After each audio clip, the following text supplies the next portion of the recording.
ताजा जनादेश किन र कसका लागि यो विशेष श्रृङ्खलामा स्वागत छ आदरणीय दर्शकवृन्द। म सुशील पाण्डे।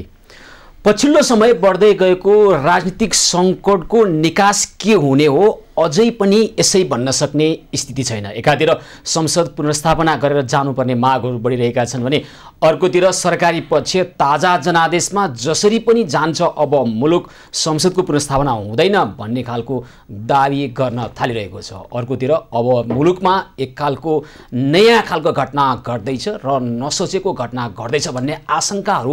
गर्नेहरू पनि छन्। आखिर मुलुकमा के हुँदैछ र अबको नेपालको राष्ट्रिय राजनीति को दिशा कतातर्फ उन्मुख छ। आज हामी यसै सम्बन्धमा कुराकानी गर्छौं। हामीसँग हुनुहुन्छ नेपाल कम्युनिस्ट पार्टी प्रचण्ड नेपाल समूहका नेता विरोध खतिवडा र राजनीतिक विश्लेषक आनन्दराम पौडेल। स्वागत छ कार्यक्रम तपाईलाई। धन्यवाद। नमस्कार।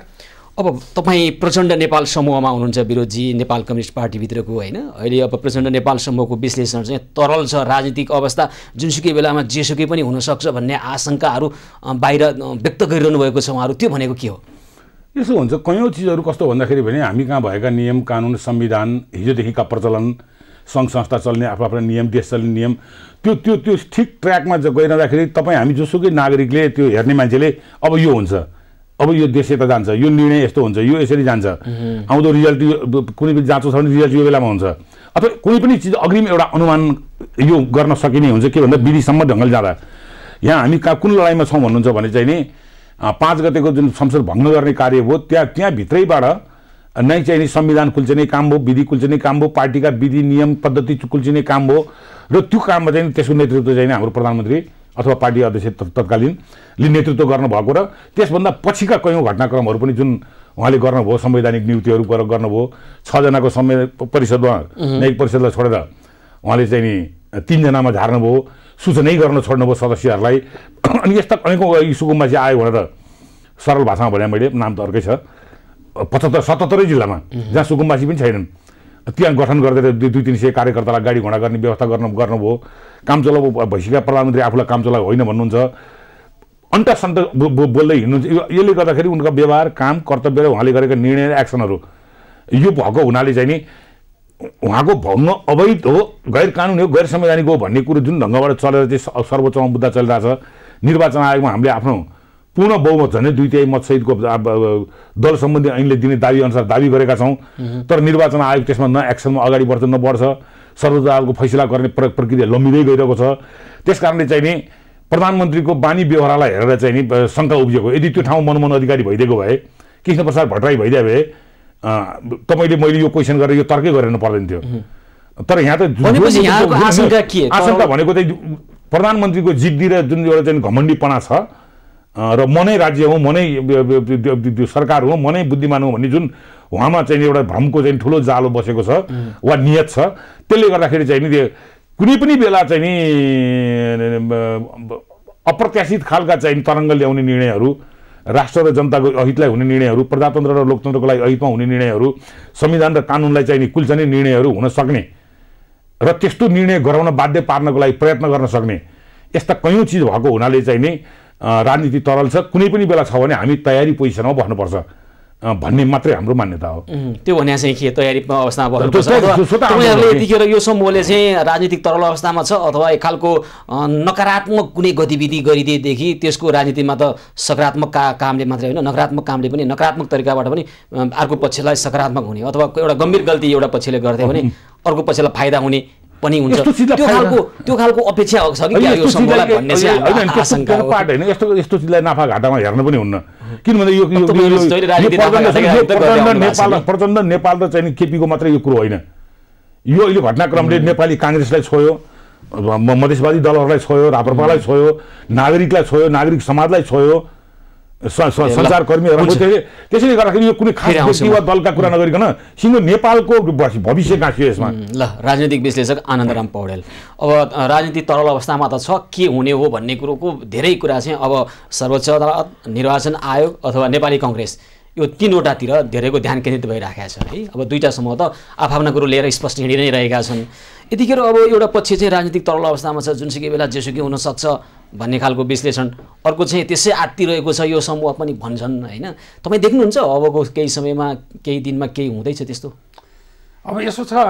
सर्वोच्च अदालतलाई ताकेका छन् सबैले सर्वोच्च अदालतको फैसलालाई होइन पर्खेर बसेका छन् हेर्नुहोस् किनभने निर्वाचन आयोगको बारेमा त सुरुमै हामी सबैले भन्दै आएको कुरा के हो भनेदेखि वास्तवमा निर्वाचन आयोगमा उहाँहरू दुईटै चाहिँ समूहले पार्टी अलगिएको भन्ने किसिमको दाबी गर्नु भएको छैन। उहाँहरूले जब दाबी गर्नु भएको छैन भने निर्वाचन आयोगले गर्न सक्ने भनेको बढीमा के हो भने यो दुईटैलाई चाहिँ मुल्तवी राखेर पोस्टपोन राखेर ऊ पनि राख्थेँ नि निर्वाचन चिन्ह पनि नाम पनि मुल्तवी राखेर अदालत जाऊ भनेर सुनाइदिने। वास्तवमा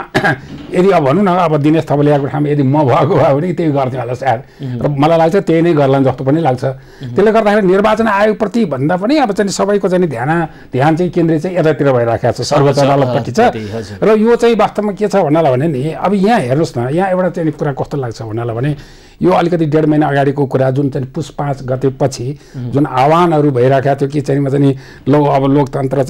मासिन लाग्यो लोकतन्त्र जोगाउन आउनु पर्यो आह्वान गरिराखेको अवस्थामा मैले कतिजनाले भने कतिजनाले लेखेर पनि लेखेँ पनि त्यो आएको कुराहरू जहाँ आएको थियो त्यो टिप्पणी पनि लेखिदिएको थिएँ र भनिदिए पनि छ धेरै ठाउँमा। मैले भने मेरो भनाइ चाहिँ के भने कुन चाहिँ लोकतन्त्र जुन हिजो उहाँहरू पनि सत्तामा रहँदाखेरिमा अभ्यास गरिरहनु भएको लोकतन्त्र कि संविधानको पानामा उल्लेख भएको लोकतन्त्र त्यो कुन चाहिँ जोगाइदिनु पर्ने हो। हिजो उहाँहरू पनि सत्तामा हुँदाखेरि मात्र अभ्यास गरिरहनु भएको लोकतन्त्रकै कुरा गर्ने हो भने अब त नेकपाको केन्द्रीय सचिवालयको बैठक 73 पटक भइसकेको छ औपचारिक बैठक जुन माइटिङ भएको त्यसमा कहिल्यै पनि राष्ट्रका कुरा आउँदैन जनताका कुरा आउँदैनन् जनताका समस्याका कुरा आउँदैनन् राष्ट्रका पीडाहरू जनताका कुरा त हेर्नुहोस् तपाईँहरूले पनि उठाउनु भएको छ हामीले धेरै उठायौँ। तपाईँको त्यो संविधान सभाकै कुरा गर्ने हो भने संविधान सभाले जनमत लिनको लागि भनेर जनताको राय सुझाव लिनको लागि भनेर 13वटा टोली पठाएको र उसले ल्याएको जम्मै थन्क्याए। किन थन्क्यायो भनेदेखि जम्मै के छ भने अब यो प्रदेश संरचना चाहिँदैन भनेर भने डराउने किनभने इन्डियाको लागि चाहियो नि त इन्डियाले लादिएको छ नि त तपाईको धर्मनिरपेक्षता चाहिँदैन भन्यो भने डराउने किनभने युरोपियन युनियनले यी कुराहरू कुनै व्यक्तिले कहीँबाट घोषणा गर्दैमा हट्ने अथवा स्थापित हुने होइन होला होइन संविधानमा अङ्कित भइसकेका कुरा भोलि जनताले चाहे भने संविधानलाई संशोधन गरेर जानु सक्ने कुरा एउटा होला होइन। मैले यहाँ सोध्नु खोजेँ ल विरोधजीलाई सोध्न उहाँले उठाए जस्तो कुन चाहिँ लोकतन्त्र बचाइदिनु पर्ने हो हिजो तपाईँहरू काले काले मिलेर खाउँ भाले सम्मको लोकतन्त्र जोगाइदिनु पर्ने हो कि अथवा हिजो अब आज चाहिँ अब तपाईँहरूलाई सुम्बिदिँदाखेरि चाहिँ लोकतन्त्र बच्ने हो कि होइन कुन चाहिँ लोकतन्त्र। एउटा कुरो कस्तो भन्दा समग्र नेपाल देश भन्ने खराब हुँदैन बाहिर हामी अरू कुनै बाहिर नागरिकले हेर्दा यहाँभित्रको कुनै पात्रहरू तलमाथि होला दुईटै पात्रहरू उस्तै छ नि प्रकृति उस्तै छ दुई पात्रको त्यस्तो हुँदैन कहिलेकै सिङ्गो पार्लियामेन्टै खराब सिङ्गो त्यो भनेन हामी समग्र राजनीतिको मूल चरित्र चाहिँ खराब थियो जनता र राष्ट्रको पक्षमा थिएन मूल चरित्र सुधार्न पर्छ भन्ने कुरामा त सर्वसम्मतै छ अनि सुधिरा थिएन हिजो जहाँ तपाईहरु बसेर ताली बजाइरहनु भएको थियो त्यतिखेर सुधिरा थिएन नि कानुन सम्मत चीजहरु र बोलेका चीजहरु मूलत मेरो चाहिँ आफ्नो बानी अथवा मैले भन्न पर्ने चाहेको हो संविधान र कानुनमा उल्लेख भएका कुराहरू गलत छन् संशोधनपट्टि बरु प्रयत्न गर्ने कति लाग्छ मेहनत गर्ने अनि जनतामा गरेका वाचा र बन्धनहरू बोलेका कुरालाई पूरा गर्ने अनि सिधा सपाट जवाफ पाउन कुन चाहिँ लोकतन्त्र जोगाइदिनु पर्ने हो 4 गते सम्मको लोकतन्त्र जोगाइदिनु पर्ने हो अहिलेको स्थिति त्यो तर तपाईको त्यो हरेक चीजमा सुधारका सम्भावनाहरू कमजोरीहरू रहन्छन् हामीले संविधान बनाउँदा नि के भन्यौ यसमा भएका कमी कमजोरी सुधार्न सकिन्छ भन्यौ व्यक्तिमा भएका कमी कमजोरी नि सुधार्न सकिन्छ भन्यौ लोकतन्त्र या गणतन्त्र भनेर हामीले जुन सुन्दर फ्रेम तयार गर्यौं त्यो प्रयोगमा गर्दै जाँदा कहीँ कमी कमजोरी देख्यो भने सुधार्न सकिन्छ त्यसकारणले तपाईले सोधेको प्रश्न ट्याक्कै फुल स्टप राख गरेर एकदम दायाँ बायाँ गर्न नसक्ने गरी जवाफ दियो भने त्यो पनि ठिक जवाफ ठिक हुँदैन तर मूलत यो संविधान अहिले ठिक छ यसलाई हामीले प्र्याक्टिसमा लगिरहेका छौं यसलाई हामीले अहिले जोगाएर गएर थप एक स्टेप अगाडि जाने हो कि दुई स्टेप अगाडि जाने गयौं भने हामी ठीक ट्र्याकमा पुग्छौं। अहिले त समस्या के आयो भन्दा यो भएकै चीजमाथि नै प्रहार भयो यसलाई नै जोगाउन पर्ने चीजहरु ६२को आन्दोलनले जुन हामीले चाहिँ ल्यायौं त्यो चीजलाई नै जोगाउनको पर्ने स्थिति आयो किन भन्दा हाम्रो प्रधानमन्त्रीजीले त्यसलाई ठाडै कुल्चिनु भयो उल्लङ्घन गर्नुभयो त्यसले गर्दाखेरि चाहिँ नि अहिले तपाईले भनेको अगाडि र पछाडी भन्ने बस भन्दा पनि हामीले जे प्राप्त गरेका छौं त्यो उपलब्धि रक्षा गर्ने कि नगर्ने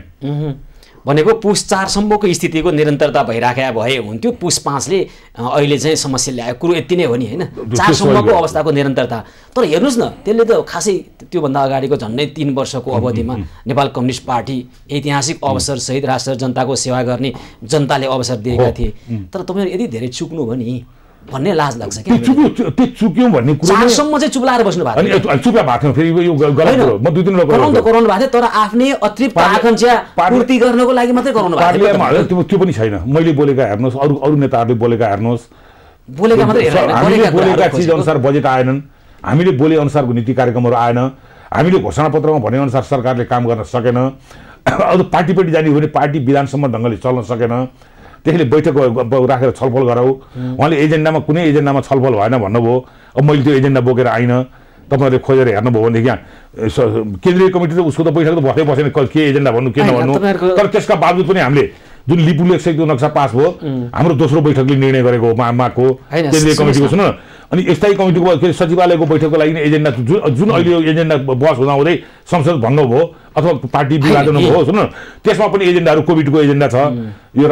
लिपुलेख र उसलाई चाहिँ हामीले नक्सामा त ल्यायौँ त्यसलाई ल्याउने कसरी त्यो विषयमा छलफल गर्ने कुरो छ ओम्नी र यतिका भ्रष्टाचारका कुराहरू छन् त्यसलाई कसरी जाने हिजो हामीले घोषणापत्रमा गरे अनुसार काम सरकारबाट भएको भएन 2.5 वर्ष भएको हुनाले अब सरकारको समीक्षा गरौँ कमी कमजोरलाई सुधार्ने अझ पनि हामीलाई अवसर छ ती एजेन्डाहरू थिए हैन नेताहरू यो हदसम्मको ध्रुवीकरण जाने ती एजेन्डा एउटा पक्षले उठाएको र अर्को पक्षले नमाने कारण थिएन क्या भित्री कारण तपाईँ हामी सबैलाई थाहा छ नि सचिवालय बैठकमा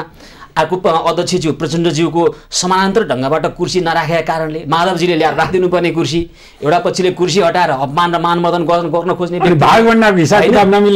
अनि अर्को पक्षले माधवजीले ल्याएर प्रचण्डजीको कुर्सी राखिदिनु पर्ने यो कुराहरूमा बढी चित्त दुखाइ हो क्या राष्ट्र र जनताको पक्षमा ओलीजीले धेरै राम्रो काम गर्नु भएन भन्ने खालले तपाईँहरूको चित्त दुखाइ हुँदै होइन तपाईँको यो हदसम्मको ध्रुवीकरण मूल कारण त्यो भएको भए त नेपालको राजनीति कहाँ पुगिसक्थ्यो कस्तो भन्नुहुन्छ भने कुनै चिजहरू हल्लाहरू चाहिँ त्यो बडो जस्तो गएको बहुदलीय व्यवस्था कालमा एकजना हाम्रो पार्लियामेन्टका मेम्बरले डिस्कोमा बन्दुक पड्काइदिनु भयो मैले नाम बिर्सी के राय समथिङ कमाएर आए पड्काइदिनु भयो मिडियाहरू सबै झपक्कै तपाईँहरूको यस्तो अन्तर्वार्तामा जाँदाखेरि संसदहरू डिस्कोमा गएर बन्दुक पड्काउने 205 मध्ये एउटाले पड्काएको हो अब संसद भनेको भन्दा डिस्कोमा गएर बन्दुक पड्काउने संसद भनेको भन्दा बलात्कार गर्ने संसद भनेको भन्दा घडी चोर्ने एउटा सत्य हो एउटा सत्य हो मेरो भने एउटा सत्य हो त्यसलाई समग्रमा तपाईँले लग्दैन ठुलो समुद्रमा एक बोरा चियापत्ती हाल्दियो भने त्यो समुद्र चियापत्ती चिया जस्तो बन्छ समग्रमा त्यसलाई हेर्ने चिज भएन मैले खोजेको कुरो त्यसलाई डिभाइड गरेर हेरौँ त्यसैले हामीले के भन्यौँ भन्दाखेरि भने हाम्रो पार्टीले बनाएको सरकार भएको हुनाले पार्टीसँग परामर्श गरेर जाने अगाडि बढ्ने र सरकारका राम्रा काम र नराम्रा कामको समीक्षा गर्ने घोषणापत्रमा लेखेका कुराहरू अगाडि बढाउने भनेपछि उहाँ हरेक चिजलाई छल्दै भाग्दै आफ्नो अनुकूल र आफ्नो अनुकूल निर्णय हुन्छ जाने होइन आफू अल्पमतमा पर्ने हो भने बरु भाँचिदिने अनि तपाईँले कुर्सीको हकमा पनि म भन्छु प्रधानमन्त्री बस्ने कुर्सी प्रधानमन्त्री बस्ने कुर्सी हुन्छ तपाईँलाई त्यो छेउमा अर्को कुर्सी राखेको हुन्छ भेट्नलाई त्यो कुर्सी सचिवालय बैठकमा दुईजना अध्यक्षलाई राख्ने समानान्तर कुर्सी नराखेर व्यक्तिगत रूपमा अपमान गर्ने खालको हरकत सेन्टिमेन्टल कुरा भन्छु म अहिले यहाँ दुईजना भाइहरू तपाईँको क्यामेराम्यान हुनुहुन्छ तपाईँको अन्तर्वार्ता लिने ठाउँ हो तपाईँको म्यानेजर कोही हुनु होला यहाँ सायद चिफ अनि ऊ गएर त्यो कुर्सीमा बस्यो भने उसले त तानेर निकाल्छ त यहाँ नआउँछन् र अनि त्यो कुर्सीको झगडा हुन्छ त्यो समानान्तर दुई अध्यक्ष बस्ने ठाउँसम्मको एउटाले हटाएर मानमर्दन गर्ने व्यक्तिगत त्यो तुच्छ राजनीति देखाएको क्या हेर्दा तपाईँले सामान्य भन्नुभयो तपाईँलाई र मलाई गेस्ट बोलाएको मान्छेले तपाईँलाई चाहिँ आनन्दले मासु सहितको खानेकुरा राखेर दियो मलाई चाहिँ ढोडे ल्याएर राख्यो अथवा उसिना चामल राख्यो मासु पनि दिएन भने त्यहाँ मैले कुनै चिज चित्त दुखायो भने के हुन्छ त्यो हुन्छ चित्त दुखाइ त हुन्छ तर समग्र चित्त दुखाइ त्यसमा मात्रै के होइन त्यो भावना हाम्रो मुद्दाको संवेदनशीलता हामीले बुझेका छौँ हामीले मुद्दाको लडाइँ लडेका छौँ विधिका कुराहरू गरेका छौँ पार्टी चलाउने पद्धतिका कुरा गरेका छौँ सरकार चलाउने सिस्टमका कुरा गरेका छौँ सरकार र पार्टीको सम्बन्धका कुरा गरेका छौँ जनताका लागि तपाईँहरूले यो ऊर्जा सद्या भए जुङ्गा र कपाल त्यसका मात्रै लागि फुल्दिया भए त राष्ट्र कहाँ पुगिसक्यो त्यही बैठकमा एजेन्डामा छलफल गरौँ भन्दा केपी कमरेड बैठकमै नबस्ने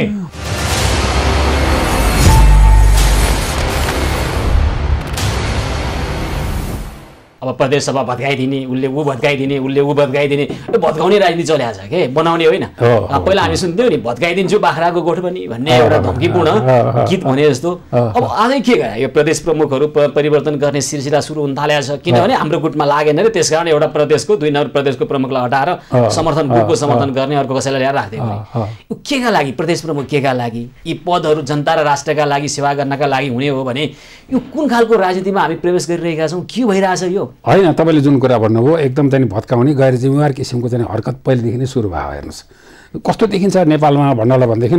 भत्काउने कुरा चाहिँ पुरुषार्थ भयो र हामी पनि वास्तवमा नै भत्काइदिने होइन, जे पनि भत्काउने, जम्मै भत्काउने किसिमबाट तपाईँको चाहिँ हिजोका चाहिँ म चाहिँ त्यो अब भनौँ न जनयुद्ध भन्नुहुन्छ के भन्नुहुन्छ, उहाँहरू सशस्त्र युद्ध भन्नुहुन्छ, उहाँहरूको पाला पनि खालि भत्काउने मात्र कुरा मैले देखिरहेको छु, भत्काउने। तर एउटा के छ भने भत्काउने पनि एउटा सिद्धान्त छ है। हेर्नुहोस् विस्थापनको एउटा सिद्धान्त के छ भन्नलाई भने तपाईँले त्योभन्दा उन्नत र वैज्ञानिक निर्माणको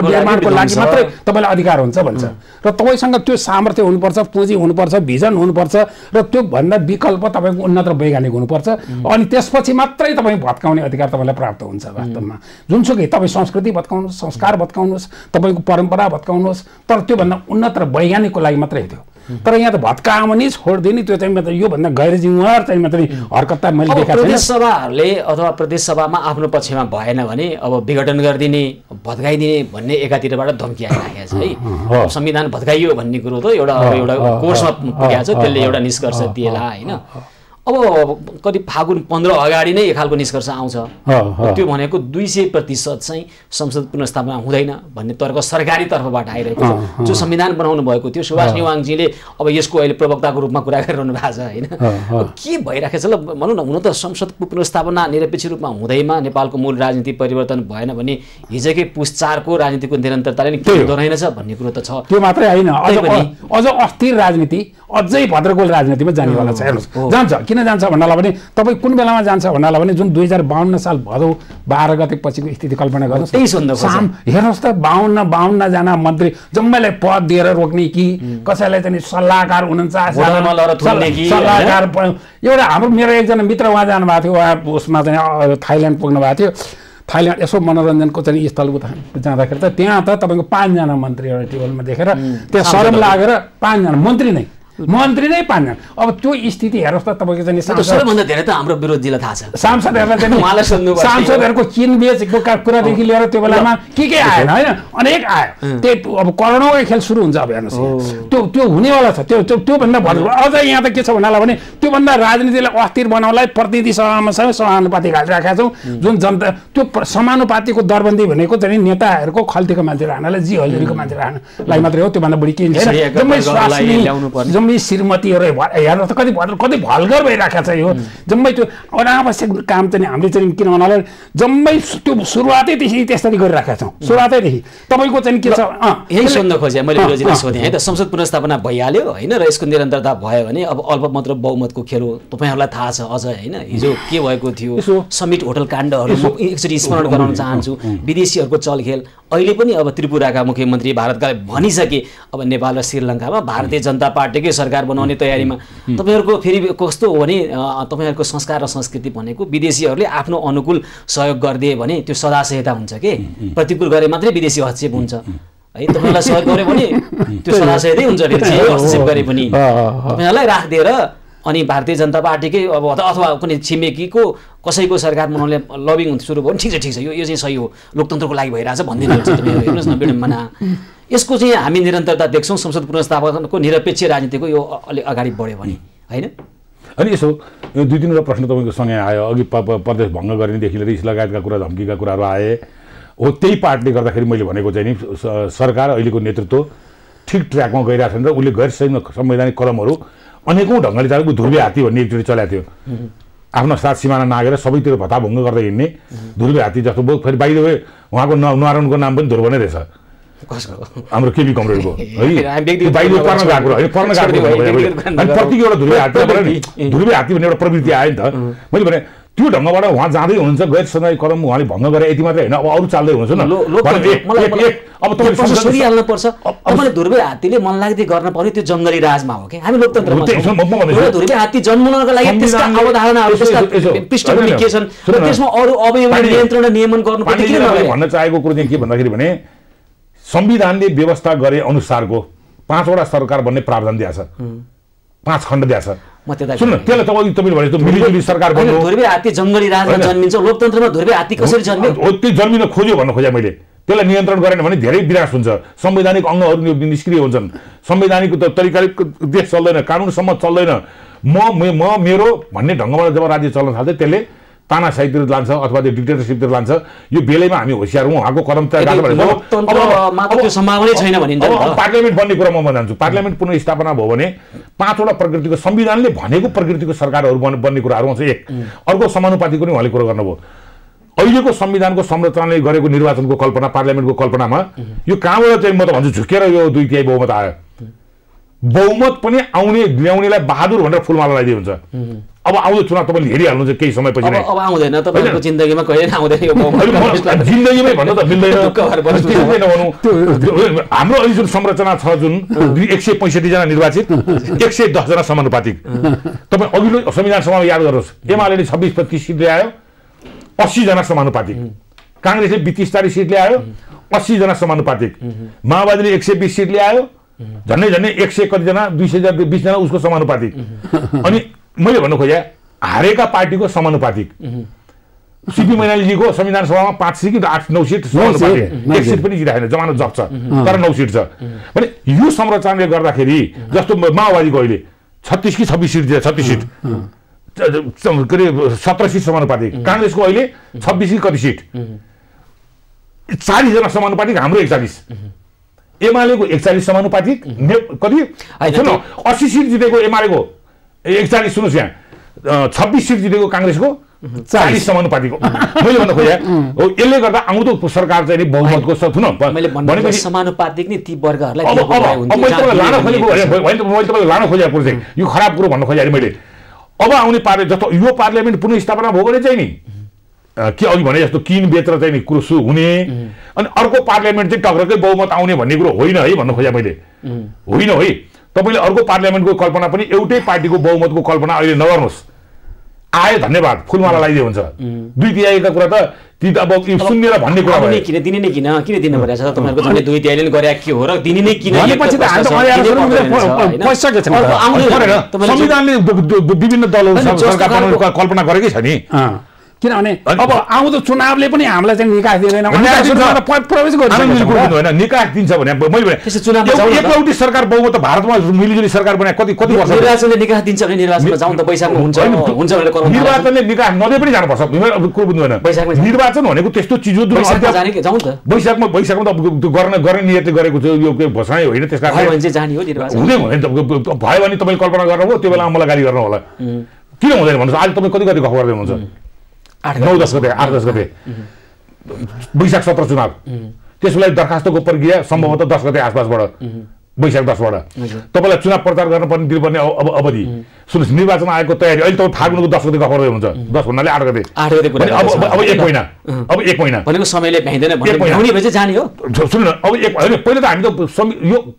तत्काल त यो अगाडिको चिज के छ जाने कि नजाने भन्ने भन्दा नि यो संवैधानिक कदम हो कि होइन भन्ने कुरोमै हाम्रो लडाइँ टुङ्गिनु पर्यो। पुस 5 मा गरेको प्रधानमन्त्रीज्यूले गरेको संसद भङ्ग संवैधानिक हो। देश जब संवैधानिक ट्र्याकमा गयो तपाईँको आउँदा दिनका भोलि 1-2 वर्ष 5 वर्षका रिजल्ट पनि ठिक हुन्छ।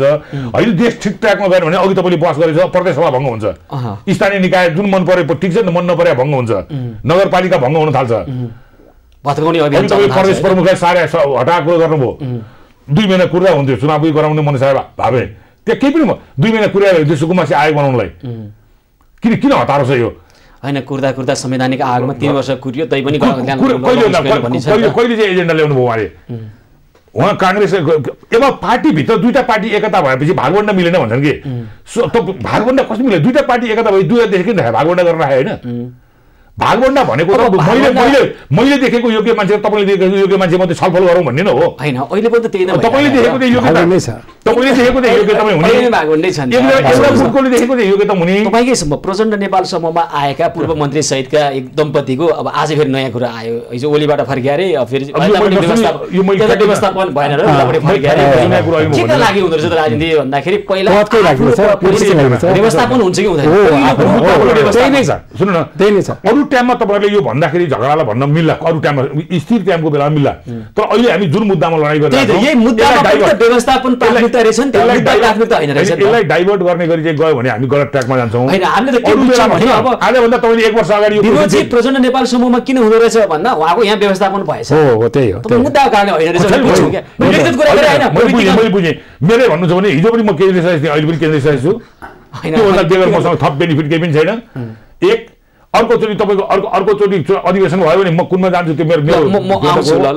हाम्रो अपेक्षा भनेको राजनीतिको मूल चरित्र राष्ट्र र जनताको समस्यामा केन्द्रित होस्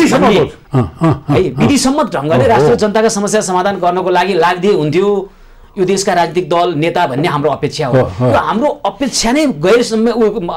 कि जस्तो लाग्न थाल्यो के अपेक्षा गर्न नहुने हालको अपेक्षा गरेछौँ कि एकदम कस्तो भयो जे गर्नु भएको छ यही पो राजनीति रहेछ कि यही गरिदिनु पर्ने रहेछ कि हैन यस्तो भइरहेछ कस्तो भइ देखिन्छ भन्नाले दुई चारवटा कुरा देखिन्छ तपाईँ लोकतन्त्र भन्नुहुन्छ लोकतन्त्र चाहिँ ओठे शब्द मात्रै भइरहेको छ लोकतन्त्रले चाहिँ एकदम अपरिहार्य खोज्ने कुरा के छ भने एकाउन्टेबिलिटी त खोज्छ जवाफदेहिता त खोज्छ नि तपाईको पारदर्शिता खोज्छ राइट म्यान इन राइट प्लेसका कुरा पनि खोज्छ तपाईको चाहिँ सबभन्दा नभई नहुने कुरा एकाउन्टेबिलिटी हो कि हैन जवाफदेहिताको कुरा हो कि तर मैले यी देखिरहेको छु के देखिरहेको छु भन्नलाई भने उहाँहरू जनताका चाहिँ म चाहिँ सवालहरू जनताका प्रश्नहरू जनताका आवाजहरू सुन्न चाहनुहुन्न तर्काउनुहुन्छ छल्नुहुन्छ र दरीमुनि लुगाएर उपदेश मात्रै छाट्नुहुन्छ